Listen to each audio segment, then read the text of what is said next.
ఓం శాంతి 2/3/2024 మధురమైన పిల్లలు, ఈ జ్ఞానం పూర్తిగా శాంతియుతమైనది. ఇందులో ఏమీ మాట్లాడాల్సిన అవసరం లేదు. కేవలం శాంతి సాగరుడైన తండ్రిని స్మృతి చేస్తూ ఉండండి. ప్రశ్న: ఉన్నతికి ఆధారమేమిటి? తండ్రి శిక్షణలను ఎప్పుడు ధారణ చేయగలుగుతారు? జవాబు: ఉన్నతికి ఆధారం ప్రేమ. ఒక్క తండ్రి పట్ల సత్యమైన ప్రేమ ఉండాలి. సమీపంగా ఉంటూ కూడా ఒకవేళ ఉన్నతి జరగడం లేదు అంటే తప్పకుండా ప్రేమలో లోపం ఉన్నట్లు. ప్రేమ ఉన్నట్లయితే తండ్రిని స్మృతి చేస్తారు. స్మృతి చేయడం ద్వారా అన్ని శిక్షణలను ధారణ చేయగలుగుతారు. ఉన్నతి కొరకు తమ సత్యాతి సత్యమైన చాట్ రాయండి. తండ్రి నుండి ఏ విషయాన్ని దాచిపెట్టకండి. ఆత్మాభిమానులుగా అవుతూ స్వయాన్ని సరిదిద్దుకుంటూ ఉండండి. ఓం శాంతి. పిల్లలు, స్వయాన్ని ఆత్మగా భావించి కూర్చోండి మరియు తండ్రిని స్మృతి చేయండి. బాబా ప్రశ్నిస్తున్నారు, మీరెప్పుడైనా ఎక్కడైనా సభలో భాషణ చేసేటప్పుడు మీరు స్వయాన్ని ఆత్మగా భావిస్తున్నారా లేక దేహంగా భావిస్తున్నారా అని వారిని గడియ గడియ అడుగుతున్నారా? స్వయాన్ని ఆత్మగా భావిస్తూ ఇక్కడ కూర్చోండి. ఆత్మే పునర్జన్మల్లోకి వస్తుంది. స్వయాన్ని ఆత్మగా భావిస్తూ పరంపిత పరమాత్మను స్మృతి చేయండి. తండ్రిని స్మృతి చేయడం ద్వారానే మీ వికర్మలు వినాశనమవుతాయి. దీనిని యోగాగ్ని అంటారు. నిరాకార తండ్రి నిరాకారి పిల్లలకు చెప్తున్నారు, నన్ను స్మృతి చేయడం ద్వారా మీ పాపాలు తొలగిపోతాయి మరియు మీరు పావనంగా అయిపోతారు. అప్పుడు మీరు ముక్తి జీవన్ముక్తులను పొందుతారు. అందరూ ముక్తి తర్వాత జీవన్ముక్తిలోకి తప్పకుండా రావాల్సిందే. కావున గడియ గడియ చెప్పాల్సుంటుంది, స్వయాన్ని ఆత్మగా నిశ్చయం చేసుకుని కూర్చోండి అని. సోదరీ సోదరులారా, స్వయాన్ని ఆత్మగా భావిస్తూ కూర్చోండి మరియు తండ్రిని స్మృతి చేయండి. ఈ ఆజ్ఞను తండ్రే ఇచ్చారు. ఇది స్మృతి యాత్ర. తండ్రి అంటున్నారు, నాతో బుద్ధియోగాన్ని జోడించినట్లయితే మీ జన్మ జన్మాంతరాల పాపాలు భస్మమైపోతాయి. ఈ విషయాన్ని మీరు పదే పదే స్మృతి చేయిస్తే, అర్థం చేయిస్తే అప్పుడు ఆత్మ అవినాశి అని, దేహం వినాశి అని అర్థం చేసుకుంటారు. అవినాశి ఆత్మయే వినాశీ దేహాన్ని ధారణ చేసి పాత్రను అభినయించి ఒక శరీరాన్ని వదిలి ఇంకొకటి తీసుకుంటుంది. ఆత్మ స్వధర్మం శాంతి. వారికి తమ స్వధర్మం గురించి కూడా తెలీదు. ఇప్పుడు తండ్రి చెప్తున్నారు, నన్ను స్మృతి చేసినట్లయితే వికర్మలు వినాశనమవుతాయి. ముఖ్యమైన విషయం ఇదే. మొట్టమొదట పిల్లలైన మీరు ఈ విషయంలోనే కష్టపడాలి. అనంతమైన తండ్రి ఆత్మలకు చెప్తున్నారు, ఇందులో శాస్త్రాల గురించి ప్రస్తావించాల్సిన అవసరమేమీ లేదు. మీరు కేవలం గీత ఉదాహరణ ఇచ్చినా కూడా మీరు కేవలం గీతను గురించి ఎందుకు ప్రస్తావిస్తారు, వేదాల గురించి ఎందుకు ప్రస్తావించరు అని అడుగుతారు. బాబా అన్నారు, వేదాలు ఏ ధర్మం యొక్క శాస్త్రాలు అని వారిని అడగండి. అక్కడున్నవారు సమాధానమిచ్చారు, ఆర్యధర్మానికి చెందినవి అని వారు చెప్తారు. ఆర్యులు అని ఎవరినంటారు? అది హిందూ ధర్మమైతే కాదు. ఆది సనాతనమైనదైతే దేవీదేవతా ధర్మమే. మరి ఆర్య అన్నది ఏ ధర్మము? ఆర్య అన్నది ఆర్య సమాజుల ధర్మమై ఉంటుంది. వాస్తవానికి ఆర్యధర్మం అన్న పేరే లేదు. ఆర్యధర్మాన్ని ఎవరు స్థాపించారు? మీరు వాస్తవానికి గీతను కూడా ప్రస్తావించాల్సిన అవసరం లేదు. మొట్టమొదటి విషయం ఏమిటంటే, స్వయాన్ని ఆత్మగా భావిస్తూ తండ్రిని స్మృతి చేసినట్లయితే సతోప్రధానంగా అయిపోతారు. ఈ సమయంలో అందరూ తమోప్రధానంగా ఉన్నారు. మొట్టమొదటైతే తండ్రి పరిచయాన్ని ఇవ్వాలి. మహిమ కూడా తండ్రిదే చేయాలి. ఎప్పుడైతే మీరు స్వయం తండ్రిని స్మృతి చేస్తూ ఉంటారో అప్పుడే మీరీ విషయాన్ని ఇతరులకు చెప్పగలుగుతారు కూడా. ఈ విషయంలో పిల్లల్లో బలహీనత ఉంది. బాబా ఎల్లప్పుడూ అంటూ ఉంటారు, స్మృతి యాత్ర యొక్క చార్ట్ పెట్టండి. నేనెంతవరకు స్మృతి చేస్తున్నాను అని ప్రతి ఒక్కరూ తమ హృదయాన్ని ప్రశ్నించుకోవాలి. పిల్లలైన మీ హృదయంలో అపారమైన సంతోషం ఉండాలి. మీకు ఆంతరిక సంతోషం ఉంటే ఇతరులకు అర్థం చేయించినప్పుడు ప్రభావం పడుతుంది. మొట్టమొదటి ముఖ్యమైన విషయం ఏం చెప్పాలంటే, సోదరీ సోదరులారా, స్వయాన్ని ఆత్మగా భావించండి. ఈ విధంగా ఇంకే సత్సంగంలోనూ చెప్పరు. వాస్తవానికి సత్సంగమంటూ ఏదీ లేదు. సత్యమైన సాంగత్యం ఒక్కటే, మిగిలినవన్నీ చెడు సాంగత్యాలే. ఇక్కడున్నది పూర్తిగా కొత్త విషయము. వేదాల ద్వారా ఏ ధర్మస్థాపన జరగలేదు కావున మేం వేదాలనెందుకు ప్రస్తావించాలి? ఎవ్వర్లోనూ ఈ జ్ఞానం లేదు. స్వయమే నేతి నేతి అనంటారు, అనగా మాకు తెలీదు అనంటారు. మరి నాస్తికులైనట్లే కదా. ఇప్పుడు తండ్రి స్వయంగా చెప్తున్నారు, ఆస్తికులుగా అవ్వండి, స్వయాన్ని ఆత్మగా భావించండి. గీతలో ఈ విషయాలు కొన్ని ఉన్నాయి కాని వేదాల్లో లేవు. వేదోపనిషత్తులైతే ఎన్నో ఉన్నాయి. ఇప్పుడవి ఏ ధర్మశాస్త్రాలు? మనుషులైతే తమ విషయాల్నే చెప్తూ ఉంటారు. మీరు ఎవరి మాటలను వినకూడదు. తండ్రి అయితే సహజంగా అర్థం చేయిస్తున్నారు. స్వయాన్ని ఆత్మగా భావిస్తూ తండ్రిని స్మృతి చేసినట్లయితే పావనంగా అయిపోతారు. అందుకే ప్రపంచ చరిత్ర భౌగోళాలను తెలుసుకోవాలి. మీ ఈ త్రిమూర్తి మరియు సృష్టి చక్రం ముఖ్యమైనవి. వీటిలో అన్ని ధర్మాలు వచ్చేస్తాయి. మొట్టమొదటిది దేవీదేవత ధర్మం. బాబా అన్నారు, త్రిమూర్తి సృష్టి చక్రాన్ని పెద్ద పెద్దగా తయారుచేసి ఢిల్లీలో ముఖ్య స్థానాలలో ఎక్కడైతే రావడం పోవడం జరుగుతూ ఉంటుందో అక్కడ పెట్టండి. అవి టిన్ షీట్పై ఉండాలి. మెట్ల చిత్రంలోనైతే ఇతర ధర్మాల గురించి ఉండదు. ముఖ్యమైనవి ఈ 2 చిత్రాలు. వీటిపైనే అర్థం చేయించాలి. మొట్టమొదటిది తండ్రి పరిచయం. తండ్రి నుండే వారసత్వం లభిస్తుంది. ఈ విషయంపై నిశ్చయాన్ని ఏర్పరచకుండా మీ విషయాలేవీ ఎవ్వరూ అర్థం చేసుకోలేరు. ఒక్క తండ్రినే అర్థం చేసుకోకపోతే ఇక ఇతర చిత్రాల వైపుకు తీసుకువెళ్లడం వ్యర్థమే. అల్లాను అర్థం చేసుకోకుండా ఇంకేమీ అర్థం చేసుకోరు. తండ్రి పరిచయం ఇవ్వకుండా ఇంకే విషయాలు మాట్లాడకండి. తండ్రి నుండే అనంతమైన వారసత్వం లభిస్తుంది. ఇటువంటి సహజమైన విషయాన్ని ఎందుకు అర్థం చేసుకోరు అని బాబా ఆలోచిస్తూ ఉంటారు. మీ ఆత్మకు తండ్రి ఆ శివుడు. వారి నుండే వారసత్వం లభిస్తుంది. మీరందరూ పరస్పరం సోదరులు. ఎప్పుడైతే ఈ విషయాన్ని మర్చిపోతారో అప్పుడు తమో ప్రధానంగా అయిపోతారు. ఇప్పుడు తండ్రిని స్మృతి చేసినట్లయితే సతో ప్రధానంగా అయిపోతారు. రచయిత మరియు రచనలను తెలుసుకోవడమే ముఖ్యమైన విషయము. వాటి గురించి ఎవ్వరికీ తెలియదు. ఋషులు మునులకు కూడా తెలియదు.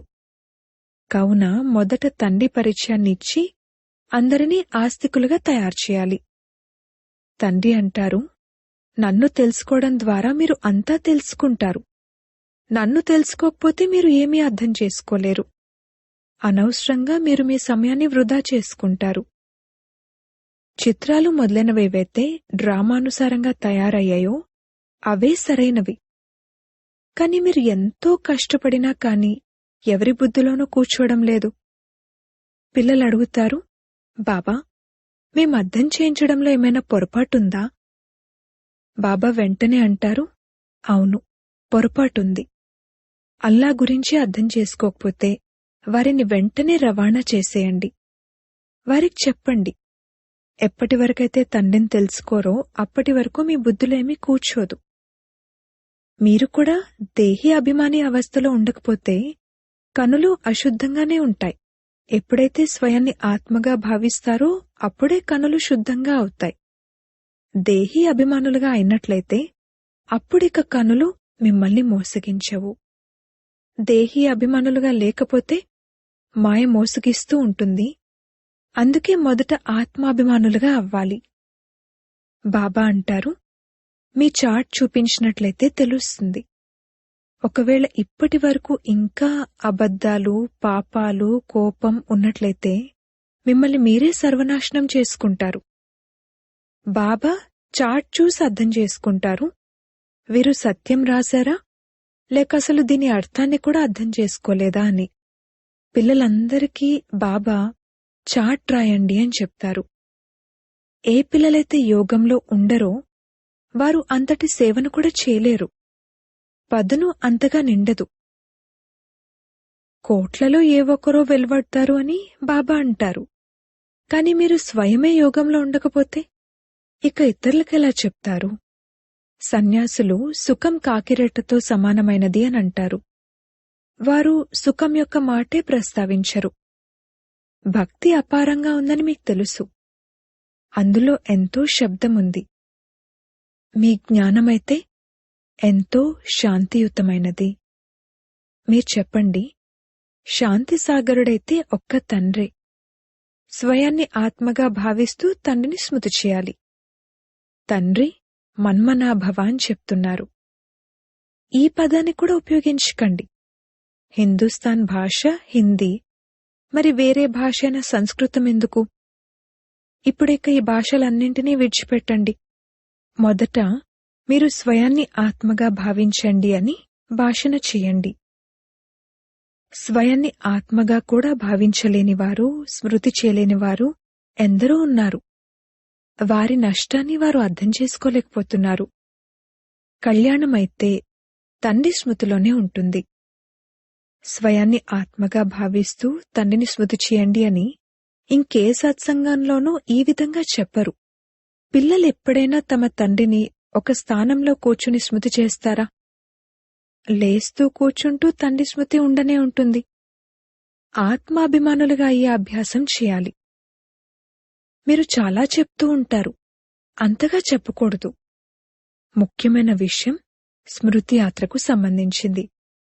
యోగాగ్ని ద్వారానే మీరు పావనంగా అవుతారు. ఈ సమయంలో అందరూ దుఃఖితులుగా ఉన్నారు. పావనంగా అవ్వడం ద్వారానే సుఖం లభిస్తుంది. మీరు ఆత్మాభిమానులుగా అయి ఎవరికైనా అర్థం చేయిస్తే వారికి బాణం తగులుతుంది. ఎవరైనా తాము స్వయమే వికారులుగా ఉంటూ ఇతరులకు నిర్వికారులుగా అవ్వండి అని చెప్తే వారికి బాణం తగలదు. తండ్రి అంటారు, పిల్లలు, మీరు స్వయం స్మృతియాత్రలో ఉండటం లేదు, అందుకే బాణం కూడా తగలటం లేదు. ఇప్పుడు తండ్రి అంటున్నారు, అయిపోయిందేదో అయిపోయింది. ముందు మీరు స్వయాన్ని తీర్చిదిద్దుకోండి. మీ హృదయాన్ని ప్రశ్నించుకోండి.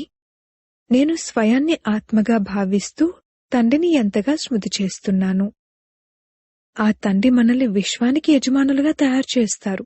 మనం శివబాబా పిల్లలం కావున తప్పకుండా మనం విశ్వాధిపతులుగా అవ్వాలి. ఆ ప్రియుడే వచ్చి మీ ఎదురుగా నిలబడ్డారు కావున వారి పట్ల చాలా ప్రేమ ఉండాలి.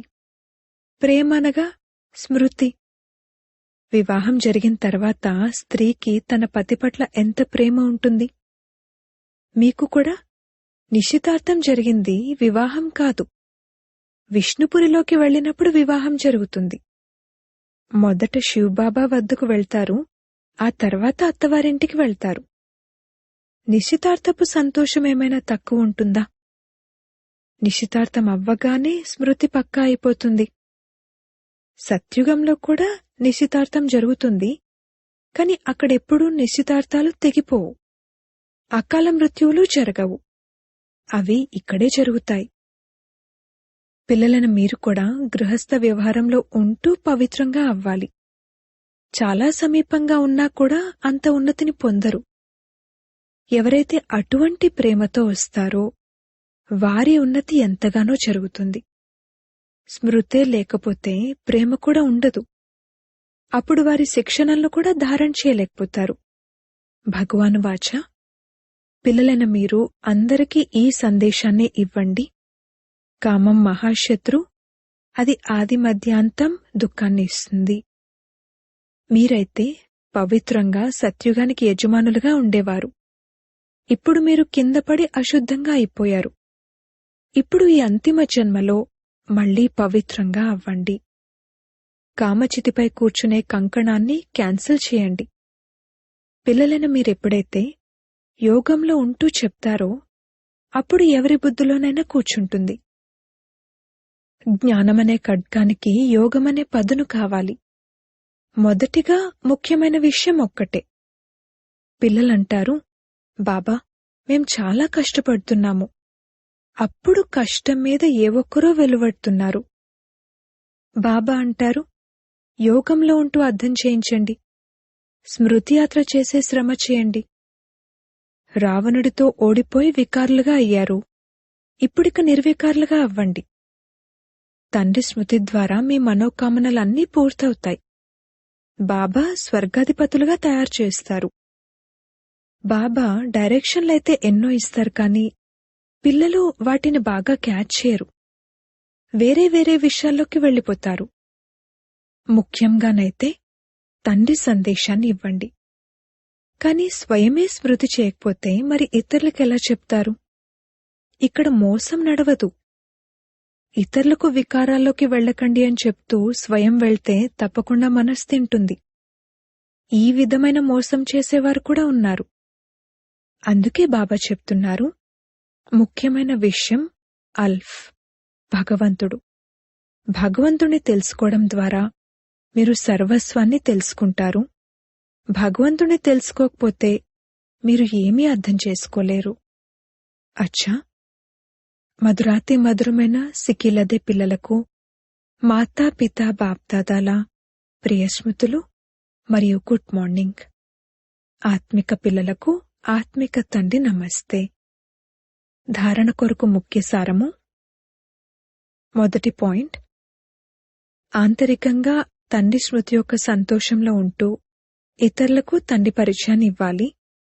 అందరికీ ఒక్క తండ్రి యొక్క మహిమను వినిపించాలి.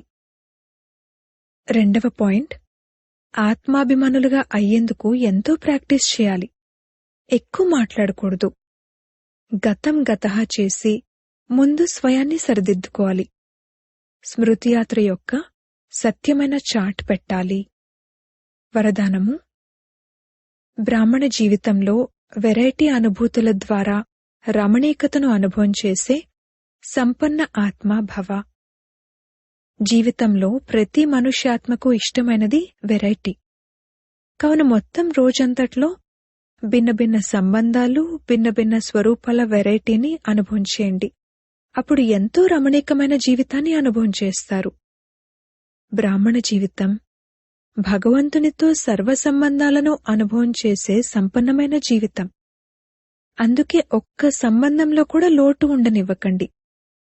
ఒకవేళ ఏ కొంచెమైనా లేక తేలికపాటిగానైనా ఆత్మ యొక్క సంబంధం మిక్స్ అయినట్లయితే సర్వ అన్న పదం సమాప్తమైపోతుంది. ఎక్కడైతే సర్వ సంబంధాలు ఉంటాయో అక్కడే సంపన్నత ఉంటుంది. అందుకే సర్వ సంబంధాలతో స్మృతి స్వరూపులుగా అవ్వండి. స్లోగన్. తండ్రి సమానంగా అవ్యక్త రూపధారులుగా అయి ప్రకృతి యొక్క ప్రతి దృశ్యాన్ని చూసినట్లయితే అలజడిలోకి రారు. ఓం శాంతి.